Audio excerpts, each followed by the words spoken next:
Welcome to the Message podcast of Catalyst Baptist Church, a vibrant church with 2 campuses located west of Melbourne, Australia.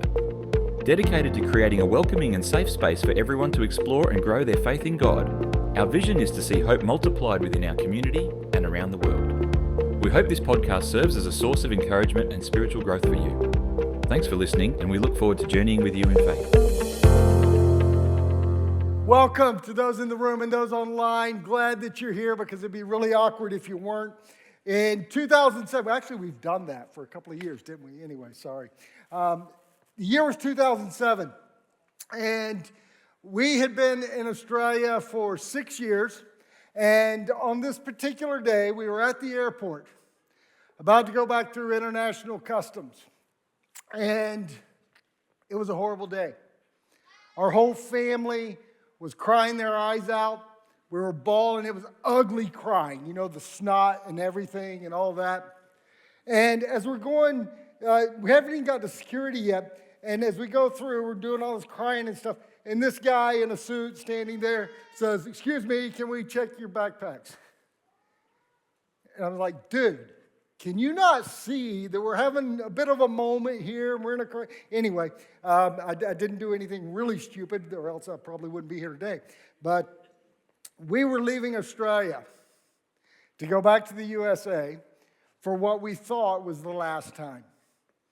We thought we would never be back in Australia again. And we had come to Australia to advance the gospel, to advance the kingdom. And we were leaving not because we wanted to, but because the organization we were with kind of was saying, "You guys don't fit and you need to get out of here."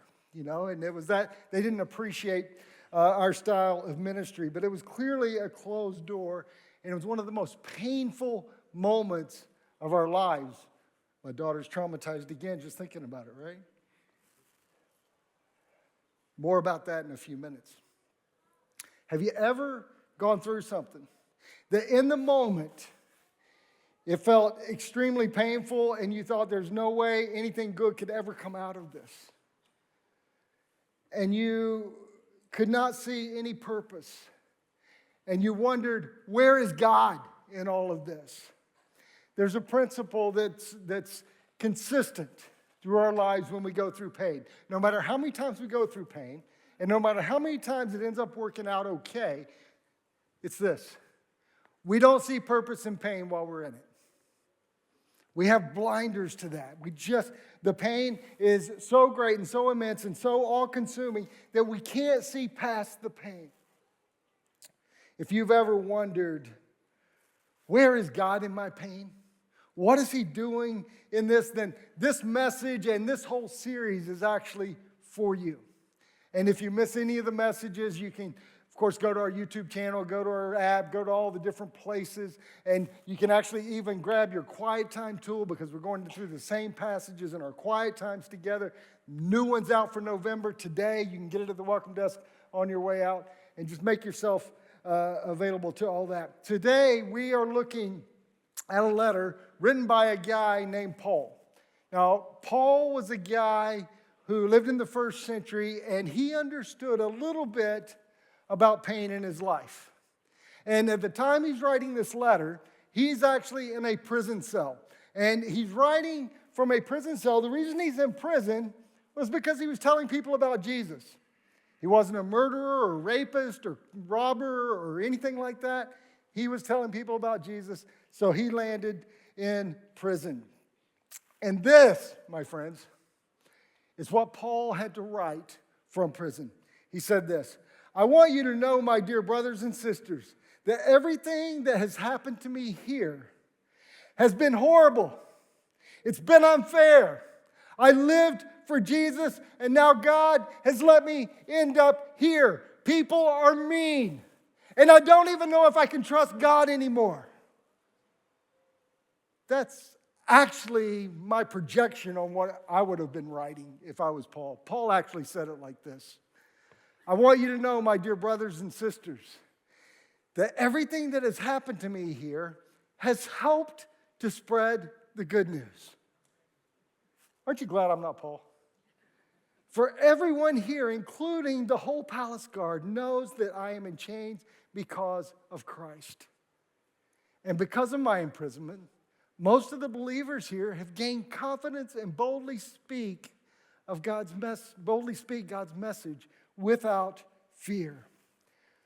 Paul is in prison for preaching the gospel, but he sees God's hand in it.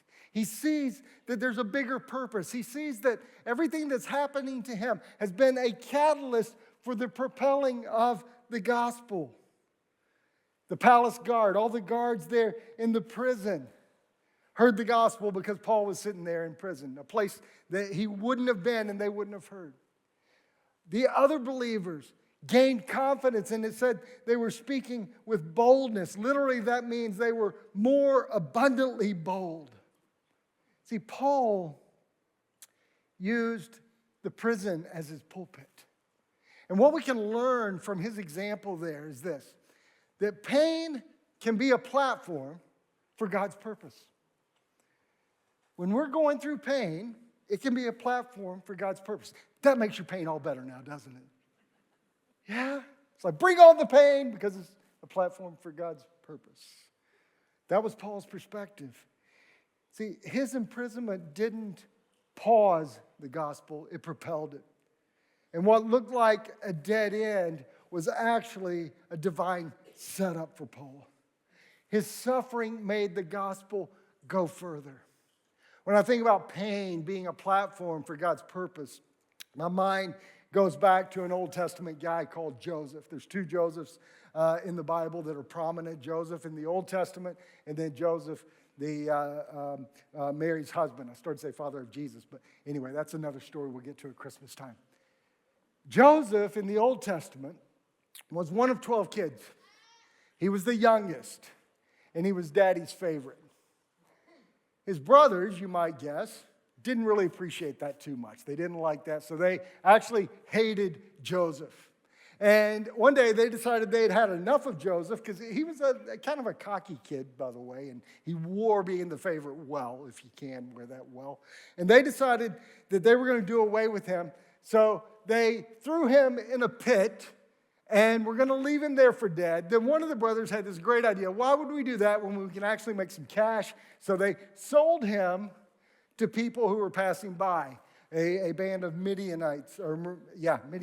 And they, in turn, took Joseph to Egypt, and they sold him to a guy called Potiphar, who was a ruler. He was a leader in the kingdom there in Egypt. So he's sold into slavery twice. And he's in Potiphar's house, and he's a slave. But the scriptures tell us that the Lord was with Joseph. Everything went well for Joseph. Actually, it went well for Potiphar. Potiphar got wealthier and wealthier, and he was just blessed beyond measure because of Joseph. And it tells us the Lord was with Joseph.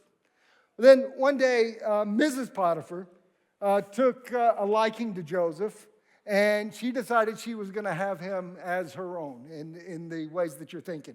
And she kept proposing to him, hey, come on. You can come to bed with me. And he kept saying, not going to happen because your husband has given me authority over everything except for you, and I'm not going to dishonor him, and I'm not going to dishonor my God.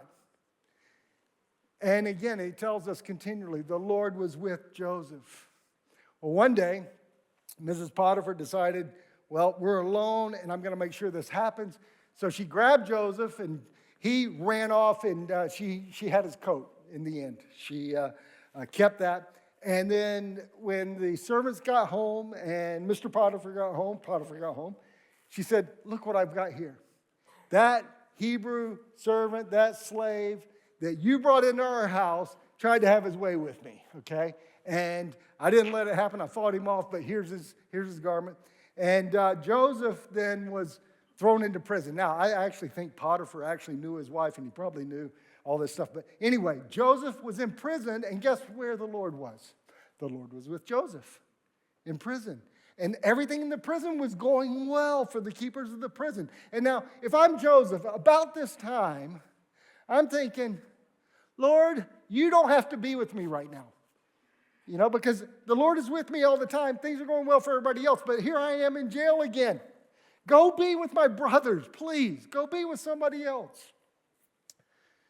So Joseph is in prison, and he's got two prison mates, and one of them is a baker, one of them is a cupbearer, and they both had dreams one night.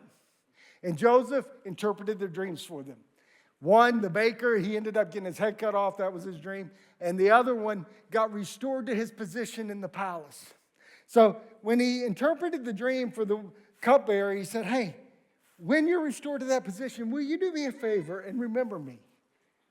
Tell Pharaoh about me, okay, so that I can get out of prison maybe. And the cupbearer said, sure thing, we'll do it.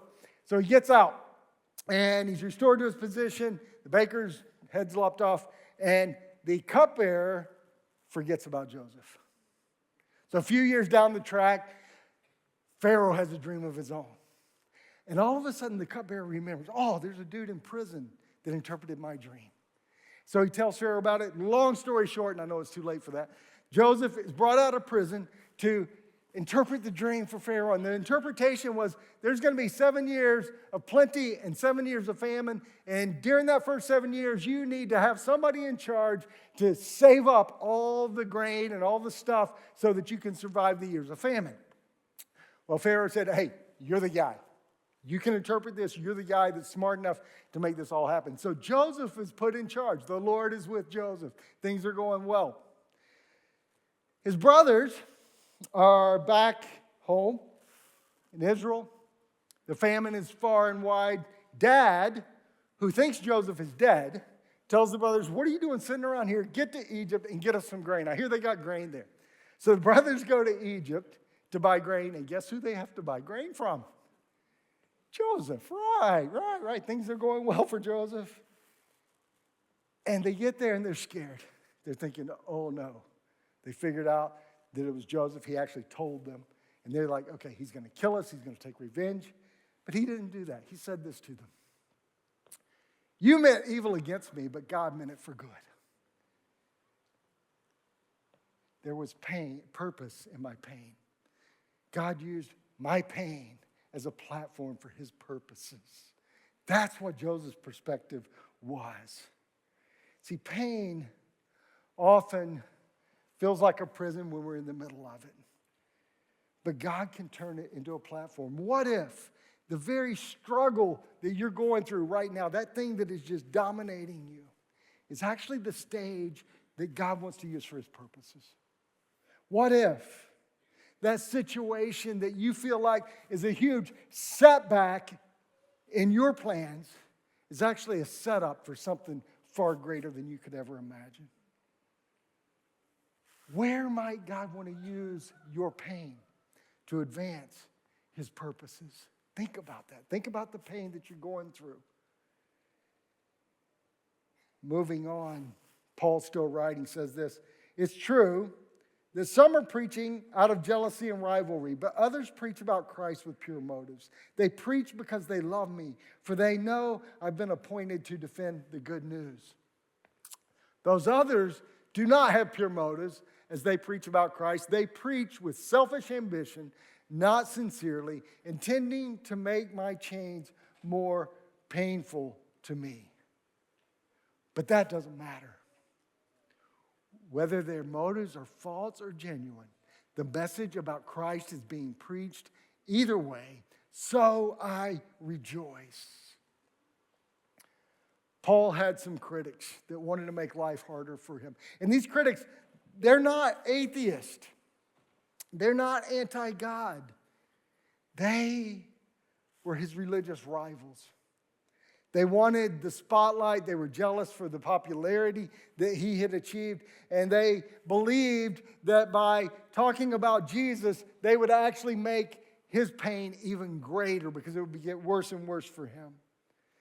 And I don't know about you, but if people are doing that to me, I don't like it. It's not good. And I'm going to want to fight back. But Paul chose not to fight back. He chose to focus. Because Paul realized Christ is being preached. Even if it's not perfect, not the way I would do it, Christ is being preached, and that's what's important.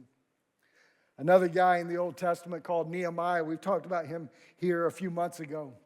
He was rebuilding the walls of Jerusalem, and he had opposition. He had critics in the crowd, and a couple of those critics named Sanballat and Tobiah were constantly at him, and finally they asked him for a meeting. They said, Nehemiah, can we just have a chat? Can we organize a meeting on Zoom or whatever? It doesn't matter. We'll talk to you any way you will. And Nehemiah said this to them. He said, this is one of my favorite verses in all of Scripture.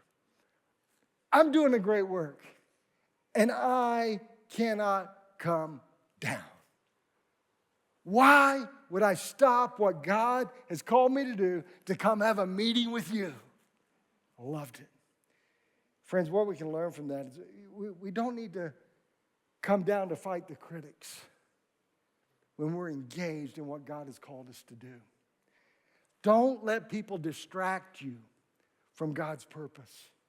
See, even when the others were wrong, Paul didn't get bitter. He said, I rejoice. He focused on the message, not the messengers. And he refused to waste energy on their rivalry. You know, the approval of people is always going to compete with the calling of God. Paul addressed that in Galatians chapter 1, writing to another group of people. He said, am I now trying to win the approval of people or of God? See, he refused to let other people derail his personal mission. When you know what your mission is, when you know what you're on about, what your purpose is, what God has put you on this planet for, then you're not going to be thrown off by other people's criticisms. You know, people will misunderstand you. They'll compete with you. They will try to undermine you and question your motives. But what we need to do is keep the main thing the main thing. This has been a personal journey for me over the years. Because, believe it or not, get ready for this. I'm a people pleaser. Yeah, some of you are giggling. I like people around me to be happy. I really, really do. And I work hard towards that. But what I've found out over the years is that can actually allow people to distract me from God's purpose. Because those things sometimes compete with each other. And a few things that I've learned over the years about not letting people distract me are these. First of all, you need to guard your focus. Guard it, protect it. Because when opposition comes, the temptation will be to trade mission for reaction, to react and not stay focused. Another thing I've learned is that we need to refuse to fight the wrong battles. Because every minute that we spend defending and fighting the wrong battles, fighting the opposition, fighting people that are against us is a minute that we're not engaged in what God has called us to do. And then finally is the other thing I've learned is you need to keep your joy. Because when we fixate on other people's opinions and what they think, you know what happens to our joy? It drains. There's no joy in trying to keep everybody happy. Paul rejoiced because he was all about Jesus, not about applause.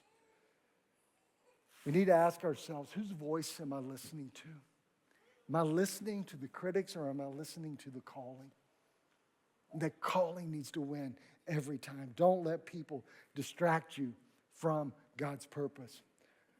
Paul continued, and now we're talking life and death issues. He says this, I trust that my life will bring honor to Christ whether I live or die. For to me, living means living for Christ, and dying is even better. But if I live, I can do more fruitful work for Christ. So I really don't know which is better. I'm torn between two desires. I long to go and be with Christ, which would be far better for me. But for your sakes, it's better that I continue to live so I can continue to help all of you grow and experience the joy of your faith. Paul says, for me to die would actually be a bonus because I'm going to be with Jesus. And that's the end goal anyway, is to be with Jesus. But for you guys, it's actually better if I stay here and I can help you and minister to you. He says, to live is Christ, to die is gain. And that's not just a cliche. That is conviction from his heart. Because he saw either outcome as magnifying Christ. If I stay here and I help others, I minister to others, and I keep preaching the gospel, Christ is going to be magnified. If I go to be with Christ, that's going to be good for me, and he will be magnified still.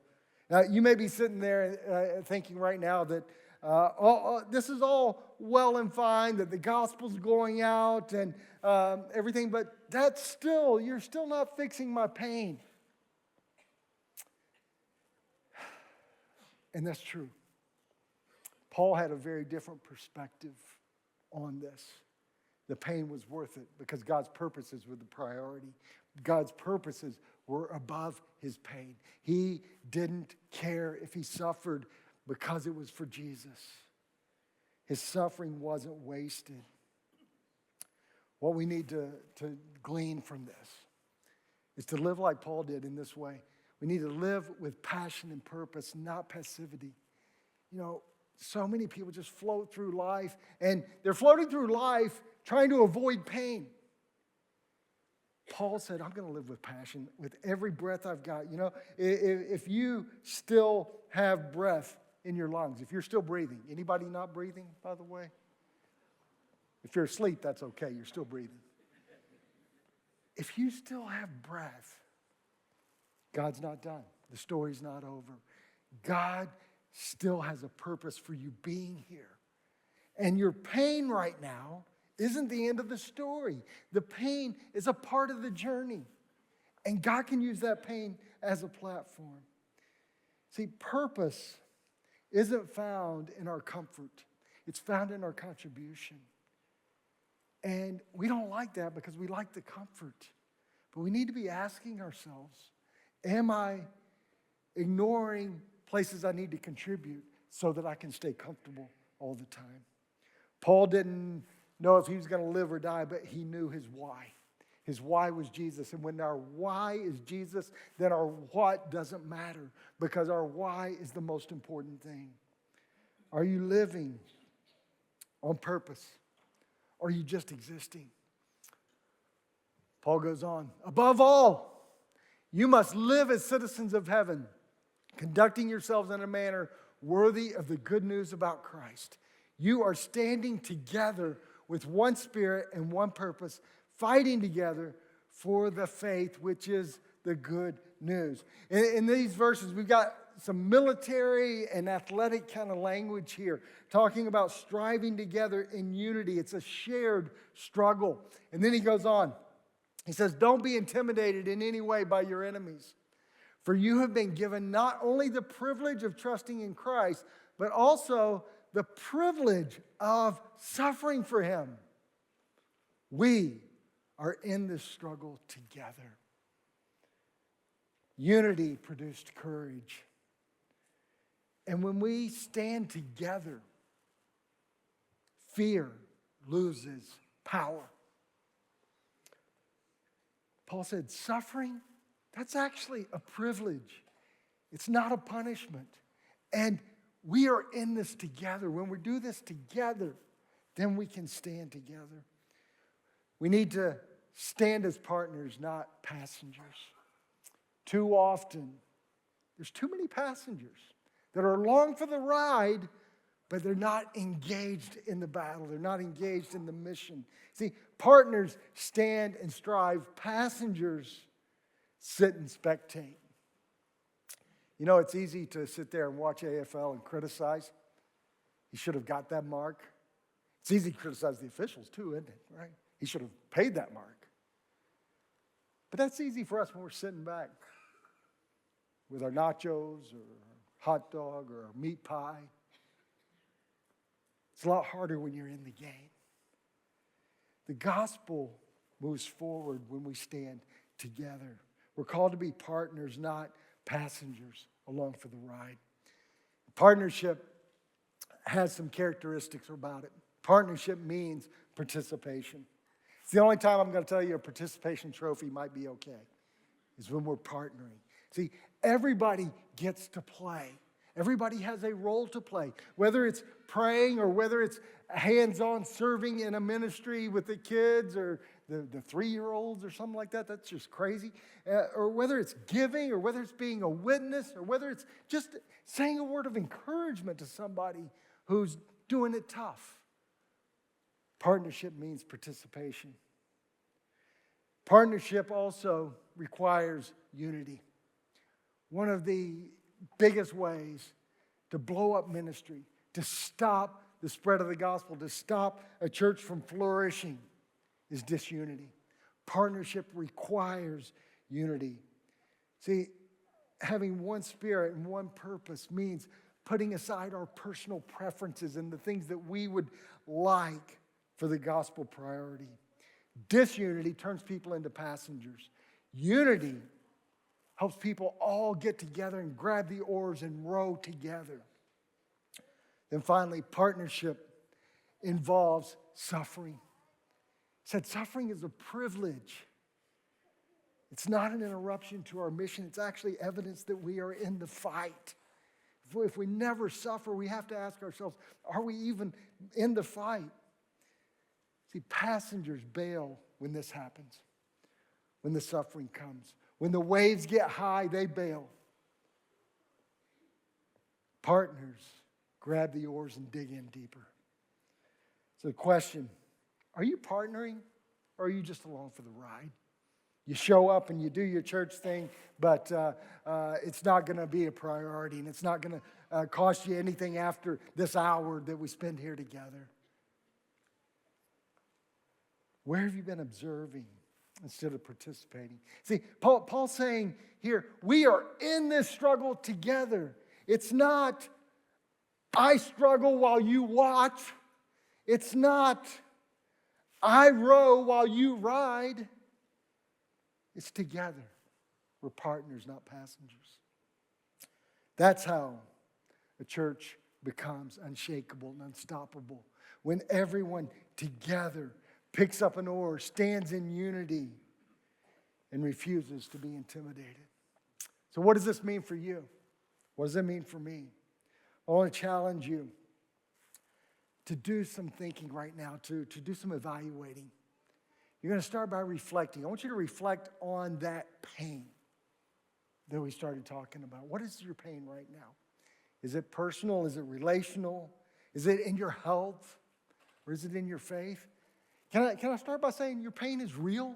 My pain is real? But reflect on that. And then reframe it. Ask God this question. God, what might you want to use, or how might you want to use this pain to advance your purpose? You can ask the question. You don't have to do anything with it, but you can ask that question about your pain. And then respond. Don't lean back. Don't pull away from the pain. Lean into God's purpose and what He wants to do through that pain. You might be in a season that doesn't make sense right now. Paul was.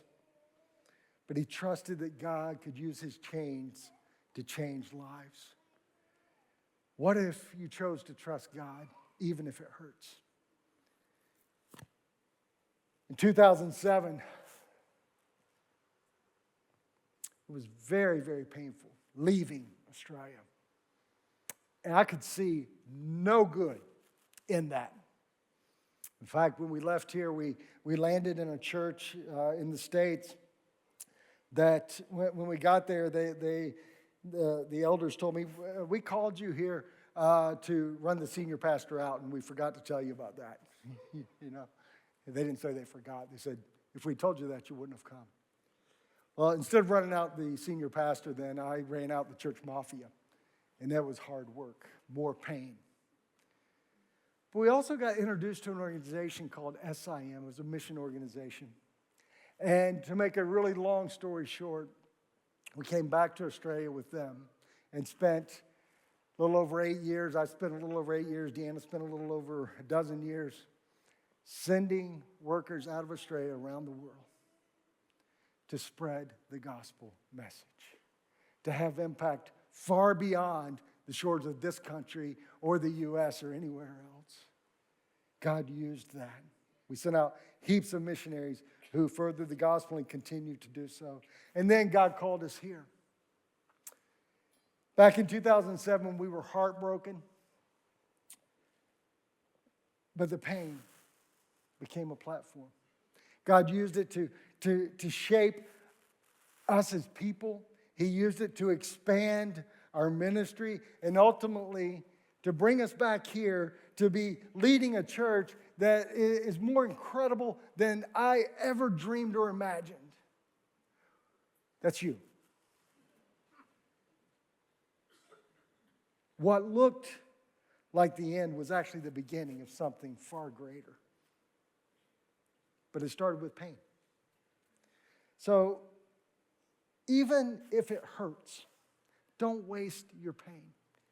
Don't drift into passivity because you think it's going to be safer and more comfortable. Don't get distracted by the critics. Oh, don't. And whatever you do, don't stand alone. If you've got pain, share that pain. Let somebody else put their arm around you. Let somebody else walk that journey with you. They may not be able to fix it all, but they can give you a hug. They can encourage you through it. Let God turn your hurt into a platform, your life into a purpose, and then our church into a united witness that is unstoppable in this community and around the world. Some questions as we wrap up. Where is pain sidelining you instead of being used for God? Be honest about it. And by the way, your pain is real. My pain is real. We're not dismissing. We're not trying to make light of our pain. But let that be used by God. Who or what has distracted you from mission? Maybe you need to delete some friends from social media because they're criticizing. Maybe not just you, but maybe people like you, and they are a distraction. And it just gets you angry, and then you start firing back, and then you're distracted, and Satan wins because you're not focused on mission. Where do you need to re-engage your purpose? Maybe you were on purpose, you were focused, and you were doing a great job and everything, and now you look back, and it's years later, and you're like, wow, I used to do that. And I remember there was purpose in that. I remember I was passionate about it. I haven't done that in a while. Maybe it's time to re-engage. And who can you stand beside as a partner rather than being a passenger? Somebody in this room needs you. Somebody in your family needs you. Somebody in your community needs you. Be willing to stand, participate, partner. Don't just be a passenger. Because when life hurts, know this, you're not alone in your hurt. The same God that was with Paul in the prison cell and that was with Joseph and all the stuff Joseph went through, was with Nehemiah and countless others, is the same God who is shaping his purpose through your pain. Does it feel good right now? No. But there's purpose in it. There's value in it. Pain can shape us, but it doesn't have to stop us.